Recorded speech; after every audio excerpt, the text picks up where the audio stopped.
Recently, singer Kunal Ganjawala shared that his ancestors were licensed marijuana growers for the British and hence their name. And that made me curious about other surnames. After the British brought rules of fixed surnames, here are some interesting surnames that the families adopted. Okay, Gujarati surnames are arguably the most descriptive in India. Gandhi comes from gandh or smell because they were perfume sellers. Ambani likely derived from the name of an ancestor or a connection to goddess Amba. Modi refers to the traditional occupation of oil pressing. The Parsi community is very famous for adopting very literal surnames based on their occupation, like Daruwala, dealers in Daru, Batliwala, bottle dealers, Bandukwala, gun dealers, soda water bottle opener wala. I don't think I need to explain that. And there are some surnames which tell you the exact village a person is from. Tendulkar from Tanda, Gavaskar from Gavas, Mangeshkar from Mangeshi. Fun fact, the surname Junjunwala isn't Parsi, it's Marwadi, and it indicates that the family comes from the town of Junjunu in Rajasthan. Then there are surnames from objects and animals like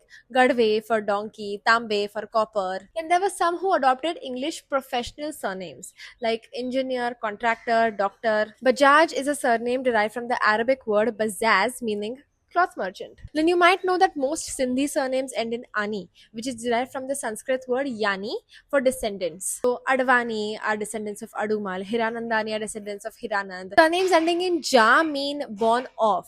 So Hinduja and Pahoja literally meaning born in Hindustan or Punjab. And there were physical trait surnames, which started as nicknames based on how someone looked or acted. For example, Sahasrabuddhi, which means 1000 brains, and it was given to somebody who was extremely intelligent. Ganju referred to somebody who was bald, which is a famous Kashmiri surname. Gaitonde means cow face, and it started as a nickname for somebody with gentle or very specific facial features. Viswas simply means trust, the title given to people who held a high level of administrative trust for the king. My surname, Majmudar, comes from Majmu, which means collection, and Dar means keep. One of my ancestors used to be the keeper of records. So, what is your surname's interesting story? Tell me in the comments below.